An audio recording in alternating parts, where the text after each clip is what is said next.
always on the Planet Playground podcast, I ask my guests what their Planet Playground is, a favoured destination with a brilliant sports event you've experienced or adventure you've experienced. So, Kate, what is your Planet Playground? Well, this was a close one, Tom, because Vancouver was somewhere I went to during the 2015 Women's World Cup, which surprised me. I had no idea what to expect. And Vancouver was brilliant. But I am going to return to Paris because it's one of my all-time favourite cities.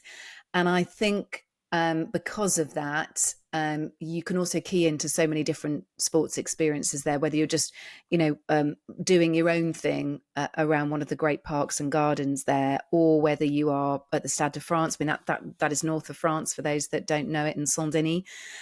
Huge stadium. I think it's the biggest stadium in France, over 80,000 there. So Stade de France, Parc des Princes, home of PSG, of course, also there. Roland Garros too.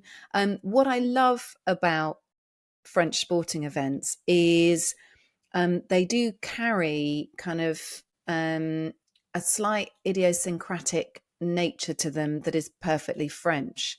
So I think, look, I think London has it absolutely. Like, we know how to put on a brilliant sporting event, and France has a bit of that, but it always carries a bit of jeopardy because we've also seen the kind of bad side of it as well, right? With the Euros final, how it doesn't necessarily, or the Champions League final, sorry, it doesn't necessarily always go particularly well in France. But if you catch them on a great day, you can experience something that you sort of even has kind of the most sort of stiff Frenchman yelping around, and it's always a massively diverse experience as well. I mean, Paris has a huge population of immigrants, traditional, Arabs, etc., as well, North Africans, and sport really brings communities together. Paris has done such a bad job at basically creating suburbs, especially for people who've migrated there, immigrants, and what happens in a sporting event is that all of that goes out the window and everyone joins together. And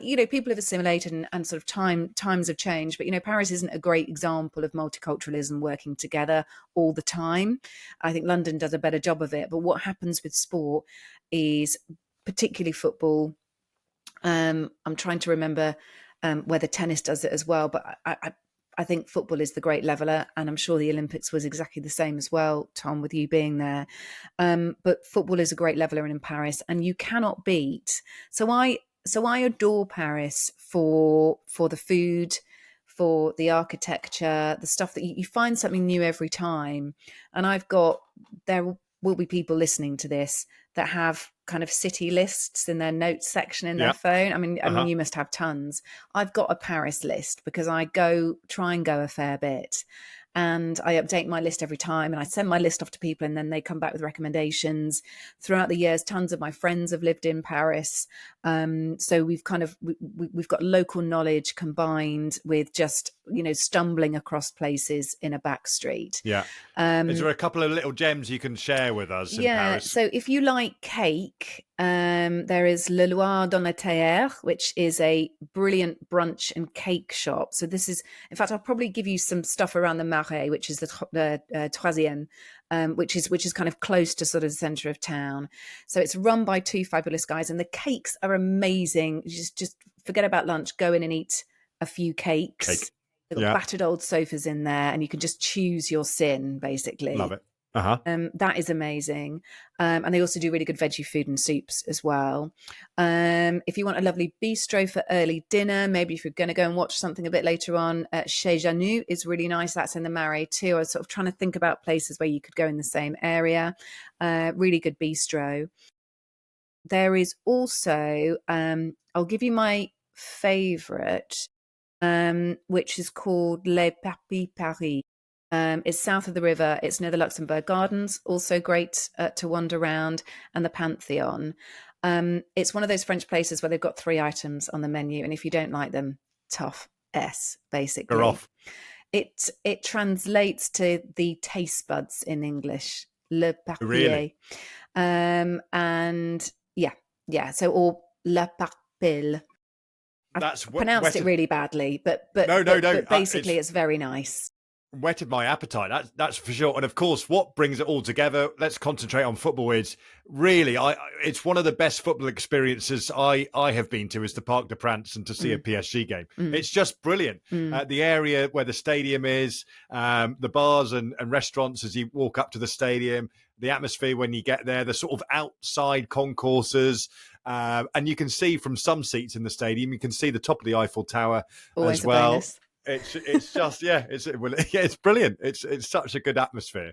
I love it there. Yeah, it is great. And look, it's one of those cities that you can make a whole long weekend of it. You know, it doesn't just have to be about a football game or a tennis game. You can make a whole weekend of it. And, you know, I go and watch jazz in the Latin Quarter. There's some great Moroccan restaurants, North African restaurants there. So look, Paris never fails to deliver.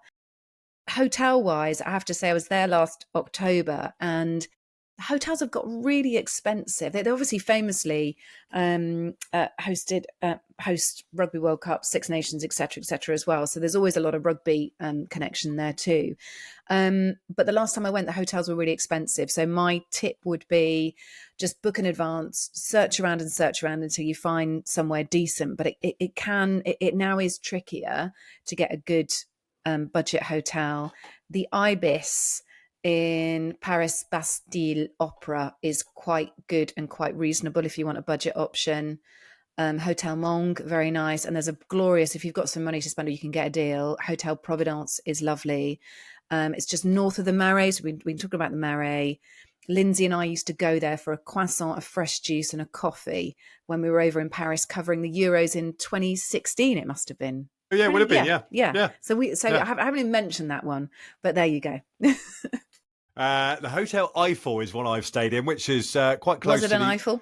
Sorry, terrible joke. Quite close to the Eiffel Tower. You'd be surprisingly enough. It doesn't look like much from outside, but actually the rooms are very basic, but the rooms are tidy. And if you just need somewhere, rooms are tiny, aren't they, in Paris? Yeah. But if you get one of the rooms looking out onto the street, you get an incredible view of the Eiffel Tower. And actually, I think I paid £80 Oh, that for the is night. Incredible. And it was literally a bed and a little ensuite. Nothing more than that. But if you just need somewhere, that's great. That is great value.